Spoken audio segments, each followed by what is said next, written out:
Alright, welcome back to Chapter 11, The Age of Imperialism. Now we are looking at Section 5, Imperialism in Southeast Asia. The main idea of today's lecture will be that demand for Asian products drove Western imperialist nations to seek possessions of Southeast Asian islands. And you'll notice by the picture on here that we are going to talk about America today, which we have not done very much of in this chapter. Alright. First off, setting the stage, Europeans compete for Southeast Asia. Much like in Africa, European powers are going to rush to divide Southeast Asia. They want it especially for its resources and for its strategic location on the route to China. And we should mention here that they're mostly going to focus on the lands of the Pacific Rim. And the Pacific Rim is one of your vocab words. It is the lands surrounding the Pacific Ocean, especially those in Asia. Technically, the American states of California, Washington, and Oregon, so on, are part of the Pacific Rim, but we're going to focus on the ones sort of, let's say, to the west of the United States, more specifically around Asia, Southeast Asia, Vietnam, Indonesia, the islands of the Pacific Rim. Now, these colonies also provided raw materials and resources like oil, minerals, and fruits, like I said. And because Europeans will fight over anything, they will fight over this. Therefore, European powers will invade the Pacific Rim. By the early 1800s, the Dutch East India Company had control of Indonesia, the British had ports in Singapore, France had taken areas of Indochina, specifically Vietnam, Laos, Cambodia, etc. The Germans had taken the Marshall Islands, they had parts of New Guinea, and they had also taken the Solomon Islands. So a lot of these areas in Southeast Asia had been taken over by European powers, and then again we'll talk about America later. But all these areas had one thing in common, and that is that they were perfect for plantation agriculture. And a lot of these nations that had taken over focused on agricultural plantations, and they would compete over these lands for the resources of the land, literally to grow things. Some of the crops that they focused on are very similar to what you will see actually in Caribbean countries. But things like sugarcane, which was very lucrative and made Europe a lot of money during this period. Coffee, which I currently need a cup of. Cocoa to make your favorite candy bar. Rubber for various rubber products, tires, gloves, etc. Whatever it is you make out of rubber.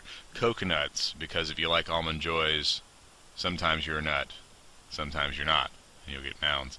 Bananas, pineapples, etc. You know, the products that can be taken out of Southeast Asia are various and myriad. There are a lot of things. So they obviously are going to be a source of great income for European nations when they start this plantation agriculture. You export a lot of these things. A lot of them are worth a lot of money. Let's first talk about the Dutch and their control of their areas of influence in Southeast Asia.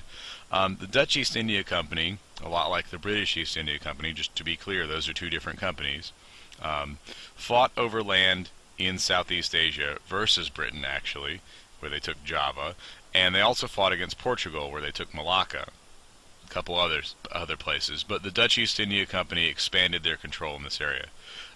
Oil and tin, two good resources, are discovered on this island, on these islands rather, and this pushed the Dutch to fight very hard and take over the entire chain of islands of Indonesia, of which Java and Malacca are part of. Rubber plantations are actually very important to the Dutch, very lucrative for them. They make a lot of money on these islands, and if you've never seen basically the harvesting of rubber out of a tree, it is a rubber tree. You can see over here on the right, actually, you basically take the bark off one side and basically, for lack of a better word, you sap the tree. You're getting the sap out of the tree. That is what we make rubber from, or at least natural rubber. Synthetic rubbers obviously are made completely differently. They're made in the lab, but your traditional natural rubber is made from a tree. And that was very important to the Dutch in Indonesia. Farmers in Indonesia, we should mention, by the way, were required to make 25% of their farms for cash crops, whereas these crops or these farms would not probably normally have been food related.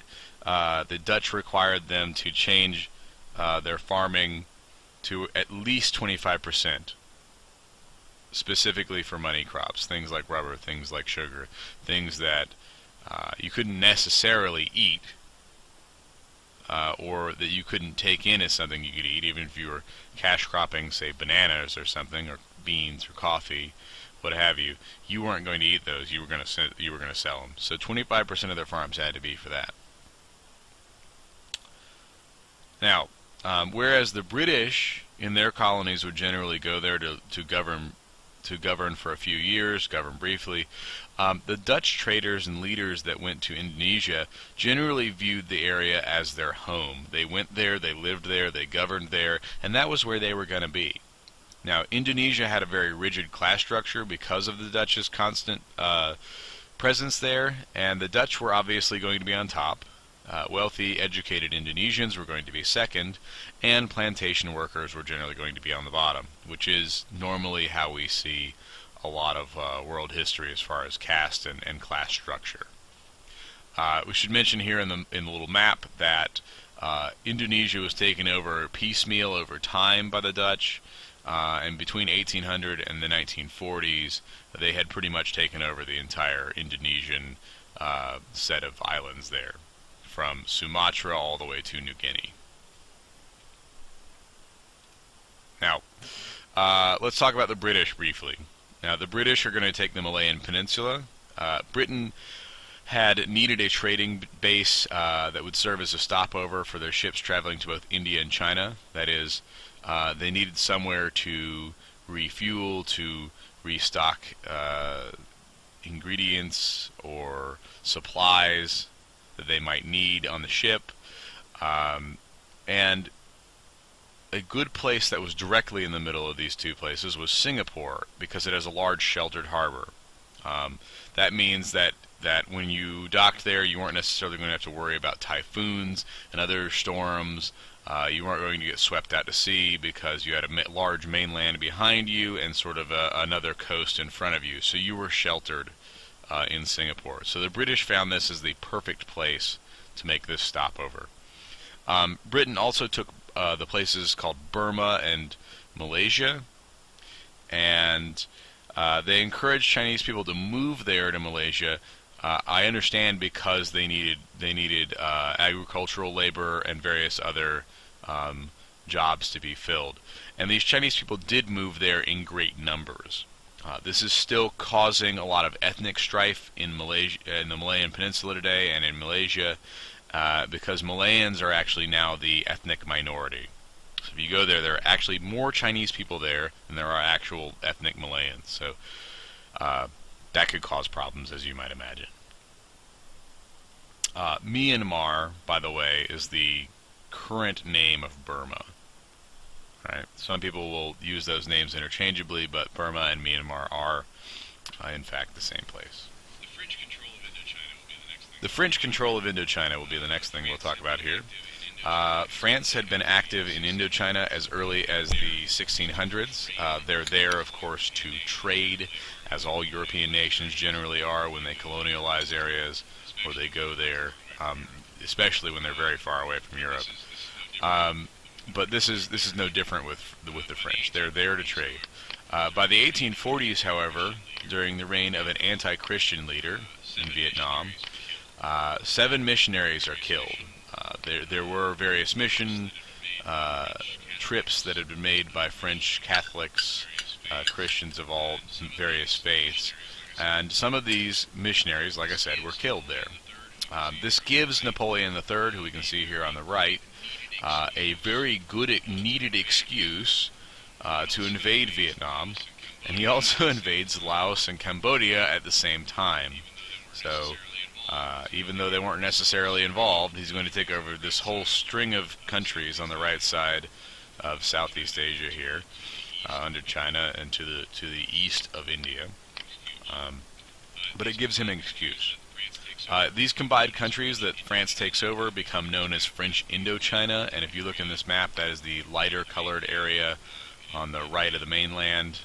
It again includes Vietnam, Laos, and Cambodia there, but does not necessarily include Thailand, because they were not there as much, if at all. Now, French colonial management causes a lot of problems in this area. Because France did not allow the local population to take part in government, they had a very direct control imperialism style. People were not very happy about it. Their native businesses were not encouraged. You could technically own a business in Indochina if you were a native. However, there was a great amount of regulation by the French government, and it was very difficult to run because of that. Rice production was increased by 4 times in Indochina, most of which, unfortunately, was used as an export crop. That is, they were selling it out of country. This causes a lot of problems because even though you're increasing the production of rice, you're selling all of it, and so guess what there isn't any of for anyone who's actually living there? That's right, rice. So a lot of people, because rice is a staple of their diet in Vietnam, were going to go hungry. They had this amazing glut, an extra amount of food. However, they didn't have enough to actually feed the people because they were selling it all to other places. Obviously, we can see for various reasons that Vietnamese were angered by French control, and this would later actually cause a lot of wars and uprisings in Indochina, in Vietnam, Laos, and Cambodia. One of which eventually becomes the Indochina War of 1946 to 54, where basically the Vietnamese are able to kick the French out of Vietnam. We later become involved in there as the United States during what we call uncreatively the Vietnam War, and we eventually have to pull out of that as well in 1975, at which point Vietnam became a combined country. North and South became what is now the country of Vietnam, a communist, or at least nominally communist republic. So the French caused a lot of problems there, obviously, some of which came back on us. Siam, we should talk about for a second. Siam is what we know as present-day Thailand, and they're actually going to be able to remain independent as they modernize during this period. A lot of other countries in this area obviously aren't going to be able to remain independent. In Siam, and otherwise known as Thailand, is going to be one of those odd exceptions of the rule. Siam was between areas controlled by the British and the French, so you would think that one of the two of them would fight over that and take the area. However, Siamese kings used this fact that they were between the two to support the idea of Siam being a neutral zone, a demilitarized, let's not fight over this kind of area, between the two areas controlled by France and England. This actually worked out pretty well, and they were generally left alone. One king who helped this effort in particular was named King Mongkut, who was also one of your vocab words, and his son, Chulalongkorn, I think is his name, but you don't have to remember that, so I haven't even put it here. They both modernized Siam by doing a few things. They created schools which increased education in the region. They reformed laws for businesses or various other things. So that country ran more smoothly in that sense.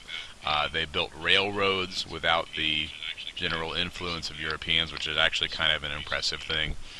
This increased, transportation of goods, really helped the economy. And I should mention they also ended slavery in Thailand.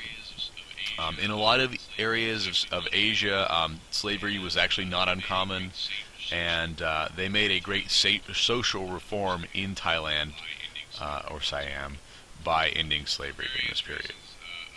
For various reasons of this nature, they were able to remain independent there, although that is very uncommon in Southeast Asia. Let us next go to the United States, or talk about the United States and their imperialism in the Pacific anyway. Many in the United States obviously did not like the idea of taking territory as colonies because the U.S., let's just say we had a bad experience being colonies. If you're not familiar, the United States had been colonies under the control of the British up to the 1700s. We fought a war with them over our independence, and we were just not generally fond of being colonies. So there were a lot of people that saw the entire idea of taking colonies as a country that had once been colonies as kind of backwards. However, there were those in the United States who wanted to build an empire and also wanted new areas in which to do business. If you know anything about America, we love to do business, so imagine which one of these probably won out. Yeah. What ended up happening is we started taking territories. And we started taking territories in the late 1800s, mid to late 1800s, especially in and around the areas of the Philippines in Southeast Asia. The Philippines changes hands. Now, the U.S. had acquired the Philippine Islands, Puerto Rico, and Guam in the Spanish-American War in 1898. I'm not going to go through a long explanation of this because you will see this when you go through your U.S. history class, or you should. If you don't, please read on your own. But basically what happened in the Spanish-American War is we had this ship called the Maine. It was moored up in a harbor, and it blew up. We blamed this on the Spanish, although it is more likely that actually a powder keg somewhere in the hull of the ship somehow caught fire and blew up. It was more than likely not, in fact, a terrorist plot by the Spanish against us. But we blamed it on them anyway, and we fought a war, and we took a bunch of land from them, including the Philippines, Puerto Rico, and Guam. The U.S. promised that to the Philippines specifically, we would return them to self-rule after we got the Spanish off their back. However, American investors got to the area before we could do that, saw it, and decided that we were more interested in turning a profit there than we were actually giving them their independence back. So that pretty much never happened. The Filipino people were obviously not happy with this arrangement. We had obviously promised them that we would give them their self-rule and independence back. And one person in particular, Emilio Aguinaldo, who was the leader of the Philippine nationalists, helped start a war against the United States over the Philippine independence in 1899. Unfortunately, the Philippines is the Philippines. They are not a great military power, and so the United States actually wins this war against the Philippines. I should mention that the Philippines did eventually gain self-rule or self-control in some manner or another in 1934 when they now have self-government. And they also gained their independence from the United States in 1946, shortly after the Second World War. So we held on to them for about 40 years, 45, 50 or so years, anyway. But they do now have independence from us, and they are their own sovereign nation. Now, just to give you an idea kind of what the Philippines look like, it is this red area in the map, kind of to the east of Vietnam, Laos, and Cambodia, and to the north of Indonesia. All right. Hawaii. Let's talk about Hawaii. Hawaii is going to become a republic before it becomes a state, and then we deal with that. Hawaii had long been of interest to the United States since about the 1790s. We used it as a port on the way to China. Basically, if you go on a map of the world and you look basically in the center of the Pacific between the United States and China, you will find Hawaii. It's pretty much out there in the middle of nowhere. The Hawaiian island, therefore, served as kind of a stopover for the United States. The Hawaiian economy, because of this, became very dependent on American investment and our markets. They sold a lot of things to us, especially sugar, which we established a lot of plantations and produced a lot of that there in Hawaii. In order to make a lot of money on the sugar, or more money than they were making on the sugar, many American business owners had pushed for annexation of Hawaii around 1890. around which time the McKinley Tariff Act passed in the United States. This sets off a crisis in the islands. The act basically eliminated tariffs on all sugar entering the United States. So now sugar from Hawaii was no longer cheaper than sugar produced elsewhere. That change cut into sugar producers' profits, and so some U.S. business leaders pushed for the annexation of Hawaii. They wanted them to basically add Hawaii as a territory to the United States. Making Hawaii a part of the United States meant that Hawaiian sugar could then be sold for greater profits because American producers got an extra 2 cents per pound from the U.S. government. So basically, business owners will do a lot of things to, make some money. That's primarily why we're annexing. Annexation, by the way, is the adding of a region to the territory of an existing political unit or nation, and also one of your vocab words. So keep that in mind. Hawaii becomes a republic, part 2. At the same time that this is going on, there's a push for annexation. Queen Liliuokalani, I hope I am not butchering that, became the monarch of Hawaii. She called for a new constitution in 1893 that would increase her power and restore political rights to Hawaiian natives. To be clear, what is happening during this time is that most political power had been reserved for Hawaiian wealthy planters, most of which were actually Americans or white people in any case. And to prevent white people from having all the power, she actually is creating this constitution to give it back to the Hawaiians. To prevent this from actually happening, however, American businessmen hatched a plot to overthrow the Hawaiian monarchy, and in 1893, Queen Liliuokalani was actually removed from power. In 1894, Sanford B. Dole, yes, of the Fruit Company, a wealthy plantation owner and politician, was named president of the new Republic of Hawaii. The president of the new republic asked the United States to annex it. At first, President Cleveland, who was president at the time, refused. But by 1898, the Republic of Hawaii was annexed by the United States. It did not become a United States state until 1959. So there was a big time gap between actually becoming a state and our annexation of it. Now, the period of imperialism, the age of imperialism, which we are now done with as far as notes, is a great time of power and domination of others by mostly European powers. Obviously, we just saw the United States become involved as well, but most of this is being claimed by the Europeans. The lands of the world were generally claimed, and Europeans now face each other on the world stage with competing claims. Their battles will become the focus of the 20th century, two of which we will talk about later in this course, World War I, and, of course, the one that leads after that, World War II. Thank you for listening.